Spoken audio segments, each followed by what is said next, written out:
Good evening. Thank you so much for keeping it TV47. It's time for Saturday Night News. We have so much in store for you on Matters News, so keep it right here as we kick off the bulletin. More importantly, let's first of all take a look at the highlights.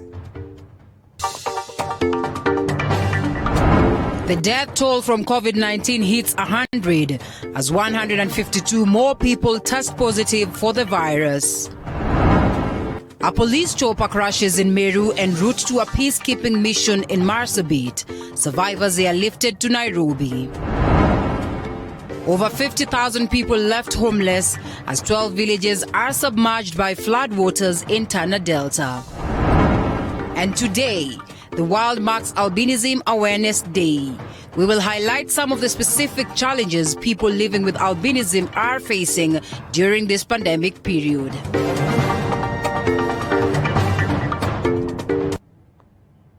Welcome back. My name is Linda Alela. Our sign language interpreter is Faith Cheptile. Now we start off on a somber mood as 5 of the 6 police officers involved in a police chopper crash in Meru Saturday morning have been airlifted to Nairobi for specialized treatment. One of the officers, Eastern Regional Police Commissioner Isaiah Nurkoru, was critically injured and is expected to be transferred to Nairobi as soon as his situation stabilizes. The rest are in stable condition, according to Interior Cabinet Secretary Fred Matiang'i, who received them at Wilson Airport this afternoon.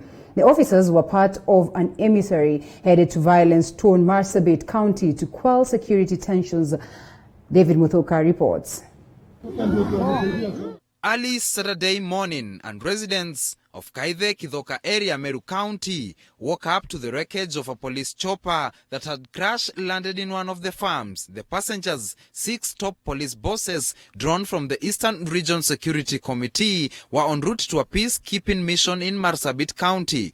Among them, Eastern Regional Police Commissioner Isaiah Nurkoru, Eastern Regional Police Commander Lydia Ligami, as well as the region's criminal investigation and national intelligence officers Jonah Kirui and Gilbert Magut, respectively. The 6 were rushed to Meru Level 5 Hospital. 5 have been airlifted by an Air Force aircraft to Nairobi, this for further treatment. Speaking at Wilson Airport while receiving the police officers, Interior CS Fred Matiang'i said the officers are in stable condition. We thank God that although our colleagues are injured, 4 of them not very critically, they are out of danger. They have been flown to Nairobi. This comes in the backdrop of continued instances of insecurity in Marsabit County, among them a border row between Marsabit and Wajir counties, as well as the recent killings of 4 students belonging to the Rendile community, this at Karare Ward. Matiang'i putting leaders in the northeastern county on the spot for letting such murders prevail under their noses.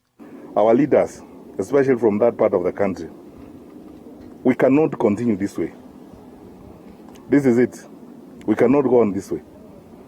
Where people start all manner of conflict, some of it has got nothing to do with the people themselves. Half of it is just political. And people are incited. According to Matiang'i, violence between clans in Marsabit has persisted amid peacekeeping missions taking place in the past. Matiang'i says the Interior Ministry intends to change tact in addressing insecurity in the northeastern county that has claimed 100 of lives. You all know, we in the Ministry of Interior are the ones who have paid the highest price because of the conflict around Marsabit area and that part of. That is how we lost even our Assistant Minister for Interior, the late Mirugi Kariuki. That's how we lost so many members of parliament. We are now increasingly convinced that we need to change our doctrine of internal security on that particular part of the country. In Kenya's capital, Nairobi, leaders from Rendile community have condemned killings they say are targeted at people from their community, calling for the arrest of the perpetrators. If entrusted to investigate, the police service can very easily identify the perpetrators through the local chiefs, Nyumba Kumi, village elders, and local political leaders. David Muthoka, TV47. Now, experts say that Kenya is among many African countries approaching its peak of COVID-19 infections as the number of positive cases today rose to 3,457 after 152 people tested positive for the virus.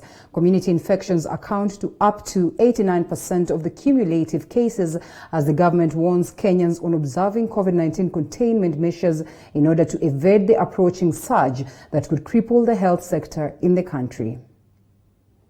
Just 3 months into the COVID-19 pandemic in the country, Kenya is said to be approaching its peak of the coronavirus infections.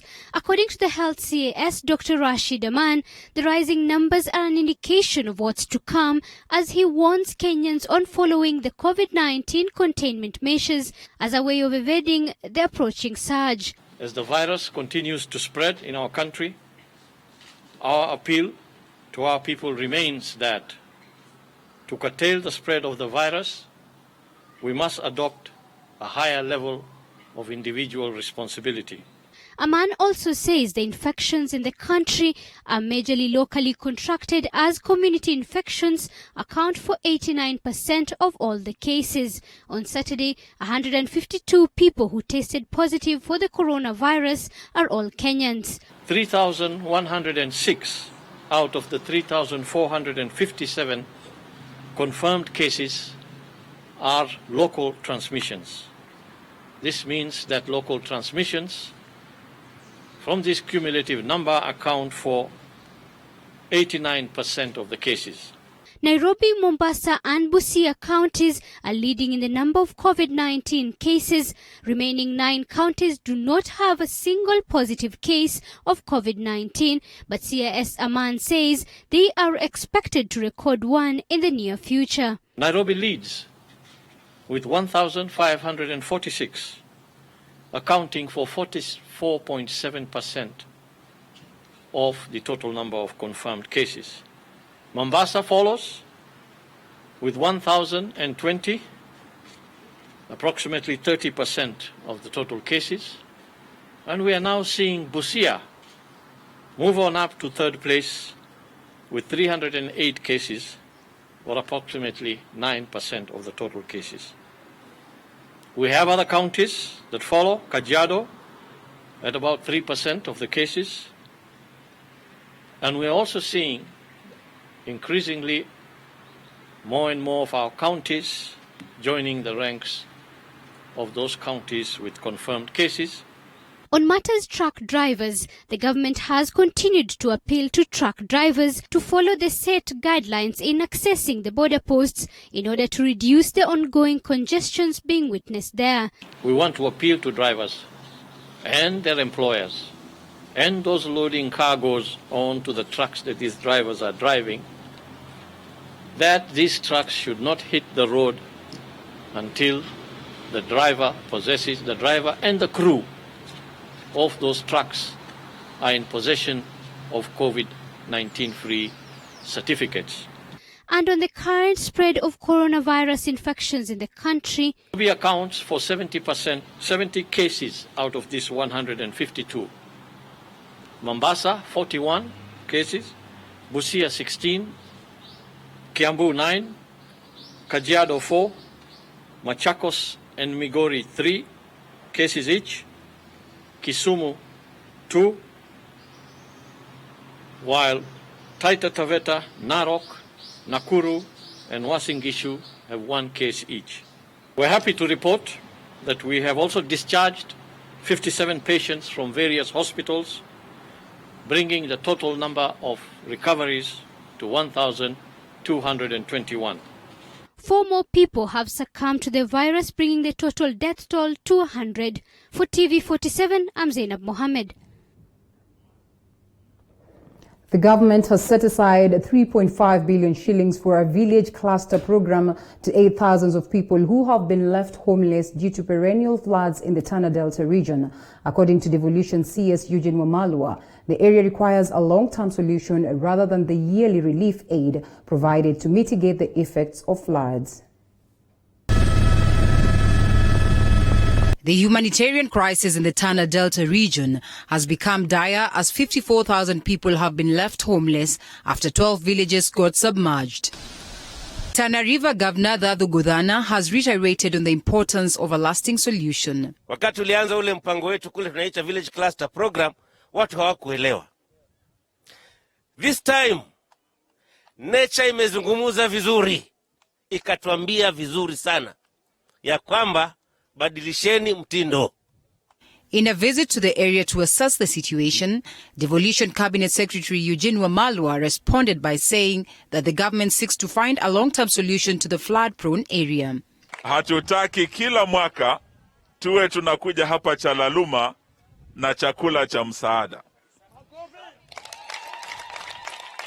Hatutaki tuwe tunakuja hapa tukiwa na mafuriko, tunakuja na Red Cross kujenga nyumba sababu ya mafuriko. He said that 3.5 billion shillings has been set aside for a village cluster program that will provide well-structured homes to the thousands who have been left homeless. According to Lamu Women Rep Ruweida Mohammed, the county is not captured in the Parliament's report for compensation to counties affected by floods, yet it has continued to deal with the effects of floods year after year. Sisi tulichangia na tukaadapt report ya bunge, lakini wakatoa Lamu, sijui ilikuwaje, katolewa Lamu wakaeka Garissa. She goes ahead to fault the Kenya Power Generator Kengen for the recent floods, a statement that was backed by the village headman in Lamu. Kama sijakosea, Kengen wametuathiri pakubwa sana, percentage kubwa sana. Waliambia walipe, wakompensate zile hasara zote ni wao wamesababisha. Tafadhali waziri, tusaidiane. Waje wawalipe hao watu ni wanyonge. The government has started providing relief aid to the displaced persons. At least 6,000 people have been displaced by floods in Lamu County.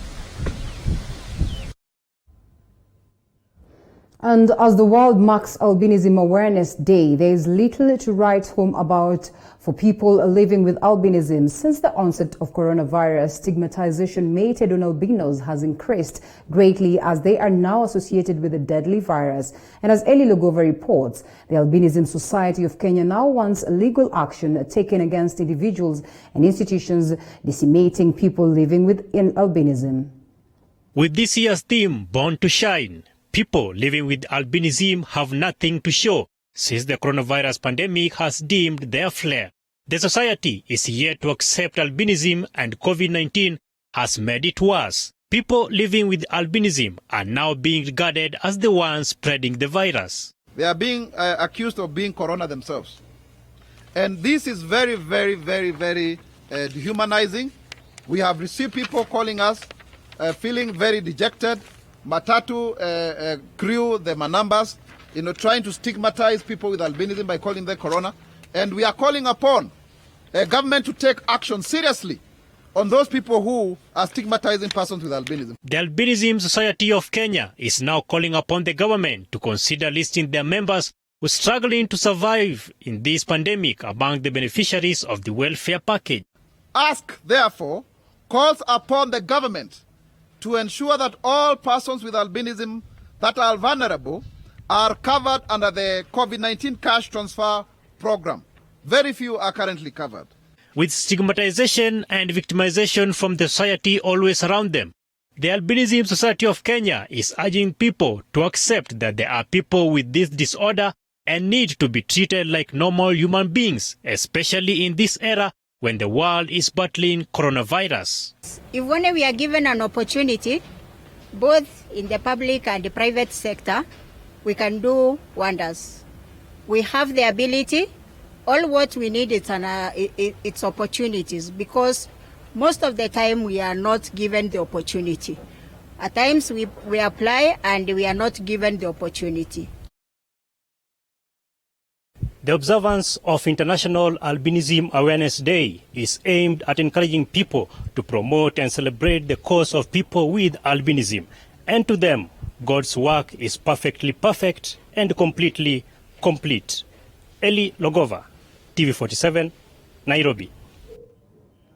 Thank you so much, Eli Logova, for that story. And it's important also that we delve deep into understanding how, of course, the people living with albinism continue to battle it out as they find their space in the society. Lots of stigmatization meted upon them, lots of segregation meted upon them, a lot of complaints that we've received years over years. And of course, this time around, I mean, they're out there with a leadership that is strong enough to go and ensure that they take them to the next level towards addressing this and towards fighting this. So this particular evening, we have also set about 10 minutes so that we can crunch more and get to understand, amid these celebrations across the world, what achievements have we received, as a country in terms of ensuring that the people of albinism are well catered for. And of course, we have this particular interview. I'll be having our guests this, and of course, the theme would be this year is that Made to Shine. And it did this year's theme, International Albinism Awareness Day. And as the world marks this day today, of course, in an unprecedented times, people with albinism continue to suffer all types of human rights violations. The theme chosen to celebrate the achievements and successes of persons with albinism worldwide is also a call to stand in solidarity with the people with albinism through their challenges. But are we doing that? It's the question that we ask tonight. And we get to hear from the people who matter the most. Collins Umbajo is the programs officer at United Disabled Persons of Kenya, and Betty Cheptum is his colleague. They are joining me live on Skype for a short conversation on today's celebration. Good evening, ladies and gentlemen. Good evening. Oh, we have the gentleman alone as of now. All right, Colin. So any achievements in the fight to live a life that is free of stigma, discrimination, fear, and violence? Well, thank you very much for this invite. Mm-hmm. I'll pick it from the theme, Made to Shine. This was a call to publicity. And unfortunately, the global public health pandemic, COVID-19, has prevented this. If you could see during the celebrations, we were a few. We didn't have the crowd that we usually have when this day matters. Actually, the first of this kind was celebrated in 2015, right, where we held a very big celebration at KICC. And KICC is capable of holding so much crowd. Mm-hmm. Well, Made to Shine is like depicting the inner beauty of persons with albinism. Mm-hmm. It actually calls on persons with albinism to come out of their hiding.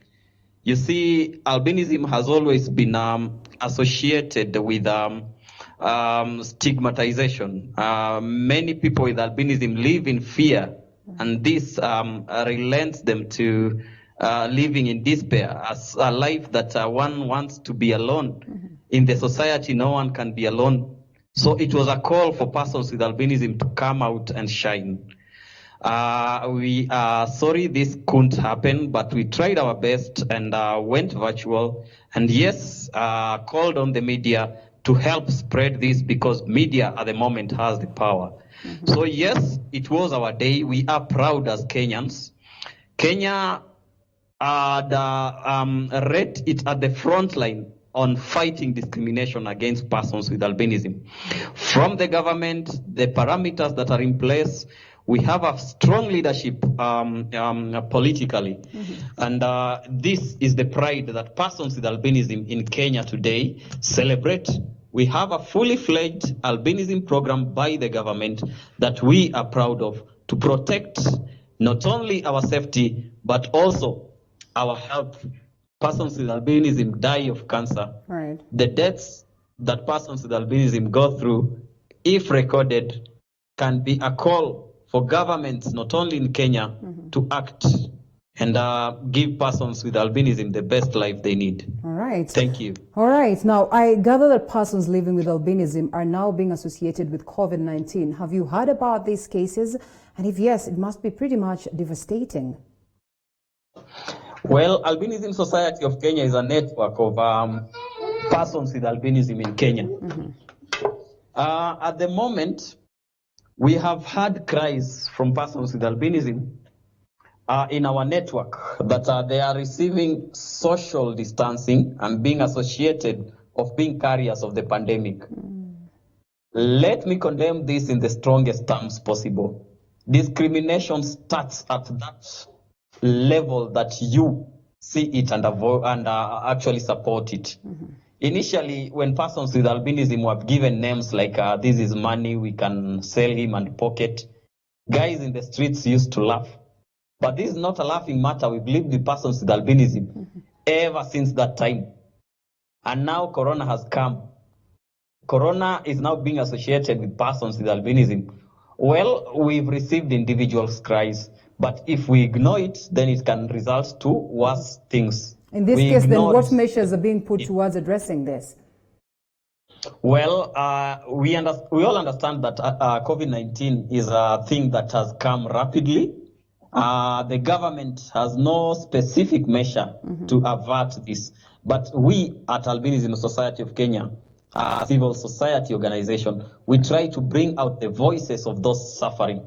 And you can understand at the moment that the government, through the National Council for Persons with Albinism, has come up with a program to reach the most vulnerable. Right. In this program, persons, NCPWD is looking at all types of disability. Persons with albinism should be included in this category because we have persons with albinism that are living in vulnerable conditions.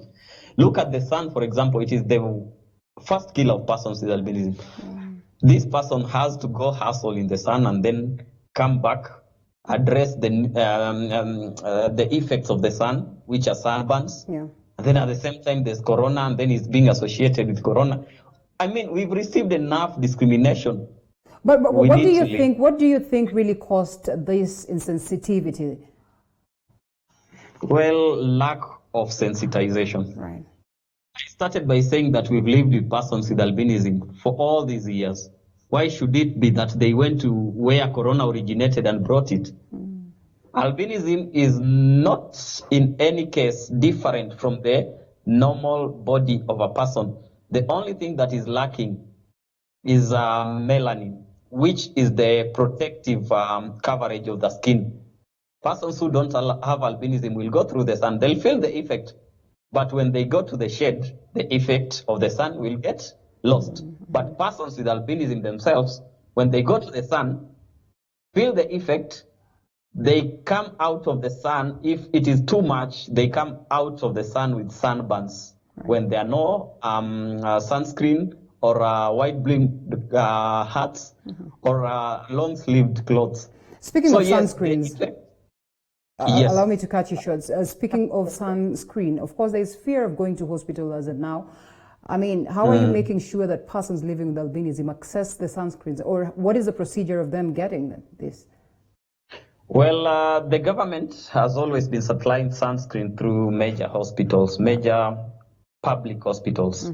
So in Nairobi, for example, I'm afraid that persons with albinism have always received their sun care protection products from Bagathi Hospital.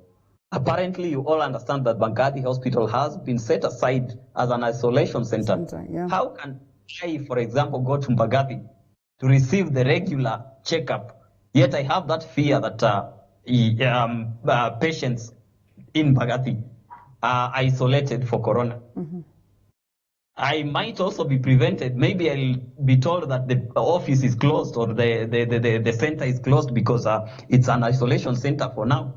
That means that persons with albinism to some extent have been neglected. We need the government to come out and tell us that away from Bagathi, which other centers are available for persons with albinism to collect their protective gear. That is the loudest call I'd like to scream about. All right. Okay. Now, what will it take for the society to accept that persons living with albinism should be treated as normal human beings? What do you think it will take? It will take me and you at that grassroots level to teach the other person that doesn't understand albinism that albinism is there to stay. It is not like segregated. Like this community has albinism, this other community doesn't. It is everywhere. For example, if you talk of tribes in Kenya, let me just bring it to that level. We have 42 tribes in Kenya. Albinism is all over those tribes. if we do our statistics very well, in Kalenjin, in Mount Kenya, in the riverside, the coast persons with albinism are available. And this calls on the government parameters to do the statistics very well and give us the numbers, real figures. Because if a person, for example, in the rural area, the remotest, I want to highlight one of the islands in Lake Victoria. Maybe there's a person with albinism there. Unfortunately, the media cannot easily reach there. When these banditry attacks happen in such a place, for example, will the government know? It just starts from the level that me and you should understand that this is albinism. He is one of us. He speaks our language.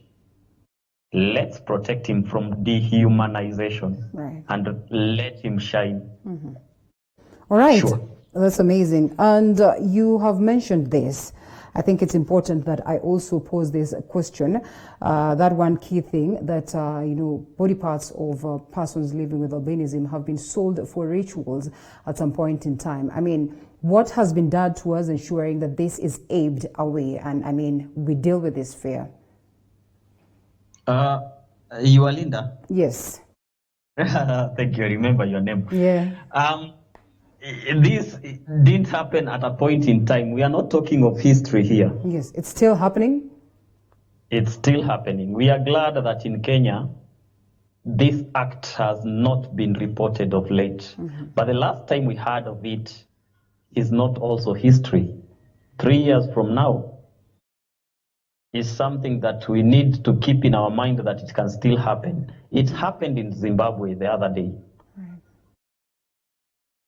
Last month, we have survivors of such attacks, but unfortunately they are losing their limbs because those are the parts that they first target.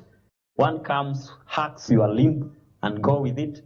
So you have a multiple disability. And then the person unfortunately going to use it. The things doesn't happen the way he expected. But where will he go to report? He can't go to report to the police that I invested my money in an arm of a person with albinism, for example, and it didn't materialize. I mean, we are Africans. These people are born by Africans. My mother doesn't have albinism, for example. I was born with albinism. My father doesn't have albinism. Let's understand this. I mean, the old age era is gone. Let's embrace diversity. Not everyone looks the same as the other one. And this is the call to the community out there. Persons with albinism are one of us. Let's protect them when they need protection. Let's lift them when they need to shine. Right. The other day, a lady with albinism topped charts in the KCPE examinations in Kenya, for example. I mean, he has gone through the system. He has passed very well on top of everyone else. So where is the difference now? It's a call to other countries. Tanzania, it started there the other day. Persons with albinism were being trafficked and allegedly killed for ritual purposes. What has happened after the rituals? Nothing. Nothing. Right. Well, pretty much unfortunate. Still in Kenya. Some of the perpetrators are like close relatives. We rescued a girl, for example, in Taita Taveta, back then, like 5 years from now. It is the uncle who was allegedly insinuating, and then they managed to abduct, but fortunate enough, the girl was rescued. So yes, let's be our brothers, sisters, keeper. Let's understand albinism from where it comes from, how it is caused. It is amongst us. It lives with us. It is a gene that is inherited. At a leadership level, I mean, how then do we get to assure and affirm to persons living with disability that they are protected, that they should not fear at all amid all this? Well, besides our government, it is emulating leadership that has succeeded in protecting the lives of persons with disability, not only albinism. We have leadership in the say first world countries where persons with albinism or disability in general are being embraced in the work sector. They are given the environment they need to work. Well, the best thing is to provide an enabling environment. When you see that a person has low vision because of albinism, for example, you provide apparatus, the glasses, eye care programs, and persons with albinism, in my case, for example, I'll need a wider working screen or a monitor, for example. Provide it, I'll give the best. Right. I have tried it, it has worked, and yes, I'm providing leadership at my organization. I can't do it anywhere else because it is the same thing. Give the environment, embrace diversity, and we will see no beggars in our streets because of disability. We will see no dependents in our families because of disability. They'll equally provide for the family and life will be better. All right, so that's amazing. Now, I'd like to have to take this opportunity to call on the private sector. We don't only look at the government to provide spaces for persons with disability. Look at our disability cohort in a population. It is estimated by the UN statistics that 15% of a given population are persons with disability. 15% is a good number. It is a cohort that can't be ignored. The private sector should try invest in disability. Design tailor-made items for persons with disability. From your market, you'll have your market. Pick on persons with disability who can work in your spaces, you'll have your market. Make your space environment barrier-free for persons with disability. It will give you results. So yes, it's not only the government, it is us all. Incredible. I would have wanted to ask you to give us, your last message or maybe, parting shots in regards to the celebrations of the day today, but it looks like we've touched on almost everything, unless you have like 30 seconds to address that in case there's anything that you'd want to say. Well, as a message, of course, for, the Albinism Awareness Day. I'd want to talk about myself. Okay. I started schooling at an environment that was not friendly. And then when my parents realized my challenge, actually, I had a family that understood me. Initially, I was taken to a regular school, but sometime I was taken to a special school for the blind because I had the teacher realized that I couldn't see what they were doing at the blackboard. And then I was taken to a friendlier school. I did learn in Braille, but later my parents saw that I could do the regular writing. Right. They understood the problem came from the foundation. Understand your child, give him the best foundation, and they'll succeed. I succeeded, and I want every other person with albinism, with disability, to succeed through proper environment, enabling environment. All right. That is all. Thank you. That's an incredible part or bit to end up this interview. Collins Ombajo, Programs Officer, UDPK. It was great having you this evening. And again, we say all the best as we focus towards ensuring that indeed there's proper awareness on how best we can incorporate persons with disabilities as, of course, we are and consider them as people who are normal within the society. We take a short break right here on a Saturday Night News, and we'll be right back with more news. Don't you go anywhere.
Now, welcome back. And the Cabinet Secretary for Agriculture has now come up with proposed regulations for the troubled coffee sector in the country.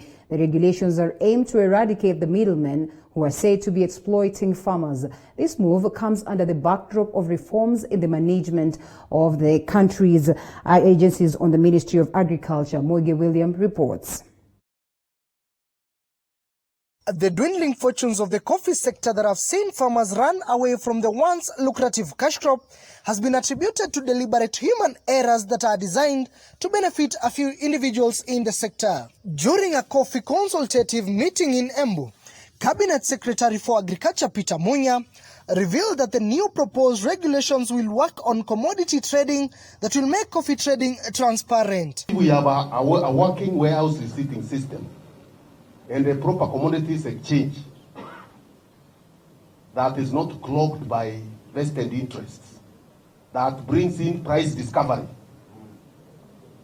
and openness in trading through proper platform where anybody can buy and anybody can sell. Tukifika hapo, tutakuwa tumeenda mbali sana. And that is where we are going.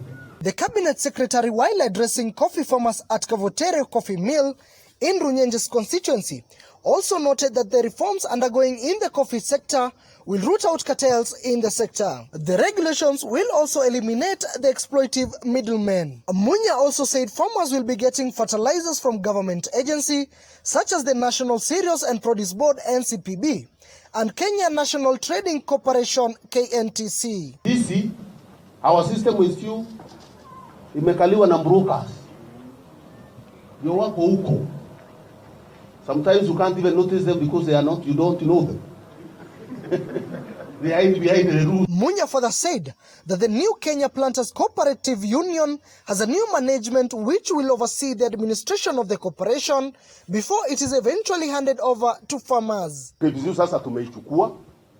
Sasa hii ni shirika ya kiserikali. Tunairekebisha. Lakini hapo baadaye wakulima, kwa sababu ni shirika ya wakulima, tutafanya elections warudishiwe shirika lao. Embu Governor Martin Wambora urged government to waive coffee loans in order to enable more farmers grow more coffee trees. Wambora also urged the government to issue them with a coffee marketing license that will enable the county government to sell their produce abroad where the demand is high. The moment we get that license, our coffee will go to the biggest market on earth, which is USA. The government is set to roll out a cherry advance revolving fund targeting coffee farmers for soft loans and subsidized fertilizers. Through the program, farmers will borrow loans against their coffee deposited in their factories at a low interest of 3%. The loan will not be channeled through the coffee societies but directly to the farmers. For TV47, I am Moige William. And the music industry, Zilizopendo to be precise, is mourning a legendary twisty musician John Amutabi Nzenze, who has been laid to rest today in his Vihiga County home, that is Kaptechi village. Now, the final journey of the twist maestro was attended by dozens and dozens of mourners and former senior musicians who now decry negligence of the part of the government, to pay their royalties. Mulindi Keri now reports from Vihiga. Dozens gathered here to give a befitting send-off to John Amutabi Nzenze, a legendary twisty musician.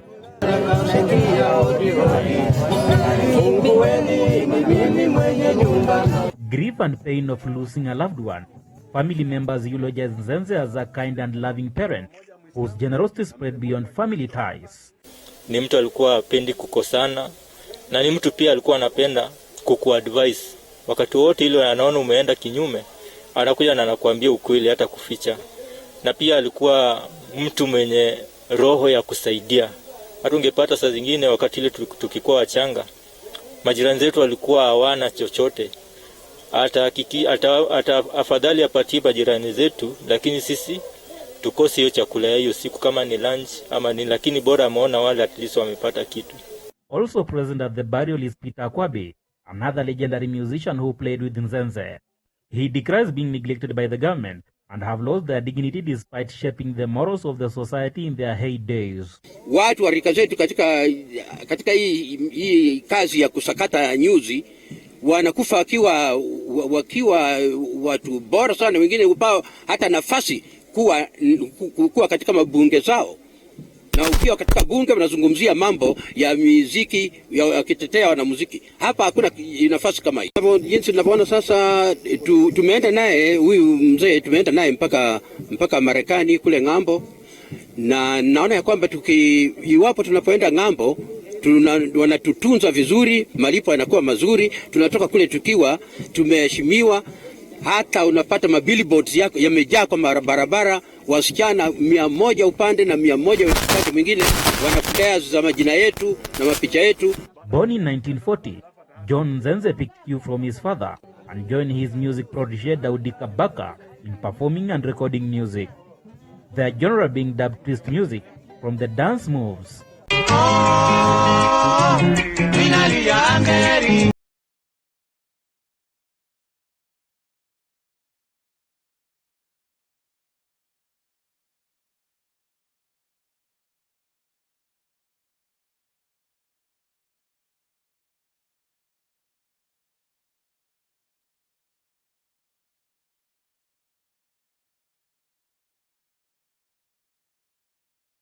A fan of him, may his soul rest in eternal peace. Now, in a bid to consolidate Luhya unity, Western leaders have today met the Tachoni sub-tribe in Lukusi-Webuye East constituency, Bungoma County. Speaking at the event, Devolution Cabinet Secretary Eugene Wamalwa called on his Luhya kinsmen to rally behind the handshake and BBI as a way of attracting more developmental projects in the region. Our reporter Mike Kagungu with more.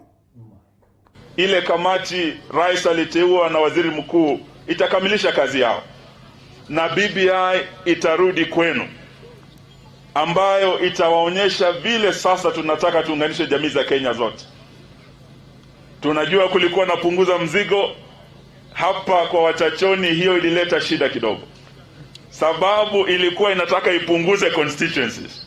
We the elders of the Takusa community of Western Kenya region, having met today and held consultations on various issues, we support the handshake, BBI, and the efforts by His Excellency President Uhuru Kenyatta and Right Honorable Prime Minister Raila Odinga in unifying and transforming our country Kenya, which embraces the spirit of Mavanga Accord that has seen our communities live together in this region in peace, love and unity. Kakamega Governor, who also doubles up as a Council of Governors Chair Wycliffe Oparanya, said that he will work closely with governors from Western region in the spirit of the handshake. Na mimi nafanya kazi karibu sana na ndugu zangu Mwami Wangamati Wycliffe na pia Ojamong, that we endorse the resolutions of our 5 governors and 40 MPs and the senators from our region met on 29th May 2020 in Kajiado at Mzee Francis Atwoli's home, and welcome their decision to work together towards achieving a unity of purpose in realizing the economic transformation of our counties under the leadership of Governor Wycliffe Oparanya and Cabinet Secretary Eugene Wamalwa. President wetu bado ni kijana na hataenda mahali. Nilisema yeye yuko kwa siasa mpaka wakati Mungu atasema umetosha. Kwa hivyo mimi nasema ya kwamba sisi wote tuunge Mheshimiwa Rais, tuunge Prime Minister Raila Odinga kwa ile handshake ambao walituletea kuleta umoja. Meanwhile, Bungoma Governor Wycliffe Wangamati urged residents to rally behind the team in order to be part of the government come 2022. Katika serikali ya Uhuru Kenyatta, the only cabinet secretary kutoka Western Kenya ni Mheshimiwa Eugene. Tumesema yeye aende atuongoze akizungumza na rais maneno ya projects hapa mkoa wa Magharibi. Mambo ya kuambiwa ya kwamba Waluhya are disunited, hiyo si ukweli. Waluhya wote wako pamoja, isipokuwa viongozi fulani wanachitakia makubwa. Lakini hawa viongozi wawili ambao wako hapa ndio wataonyesha mahali walio wanaenda. Reporting for TV 47 from Bungoma County, I'm Mike Kagwango. Well, call it the elusive Luya unity. And now, President Uhuru Kenyatta has challenged his African counterparts to tap into the innovative abilities of the continent's youth as they roll out COVID-19 mitigation and recovery strategies. Now, the president said that the youth are Africa's biggest resource, adding that young people's creative minds and immense energy can be tapped and utilized to boost coronavirus response measures. The president spoke last evening at State House, Nairobi, during the 5th virtual meeting of the Bureau of the Assembly of the African Union. The meeting, convened by South African President Cyril Ramaphosa, who is the current chairperson of the African Union, was also attended by chairpersons of the African Union regional economic communities. The meeting was held to assess the effectiveness of the joint continental strategy on COVID-19, as well as receive a progress report from the AU COVID-19 special envoys. While appreciating the magnitude of the crisis at hand and the need for resources to avert the looming catastrophe, I also wish to reiterate that our biggest resource at our disposal is our own people, especially our youth. We therefore need to pay special attention to education and training programs, and indeed we need to harness the digital revolution and innovation witnessed during this pandemic as a catalyst for post-COVID-19 economic revival, and which is a key creation of jobs for our youth. And of course, to some bit of international news, or just within the continent news. Now, Ghana's in-house diagnostic has developed a cheap rapid antibody testing kit for COVID-19. If approved by the FDA next month, it will complement a tracking app developed by the same company, which could help health authorities ease pandemic restrictions. Lexi Kimani reports.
Kimani marks the end of Saturday News Night. Thank you so much for keeping me company right from the word go up until now. It was great having you. My name is Linda Alela. I was doing this with our sign language interpreter, that is Faith Cheptile. See you again next week.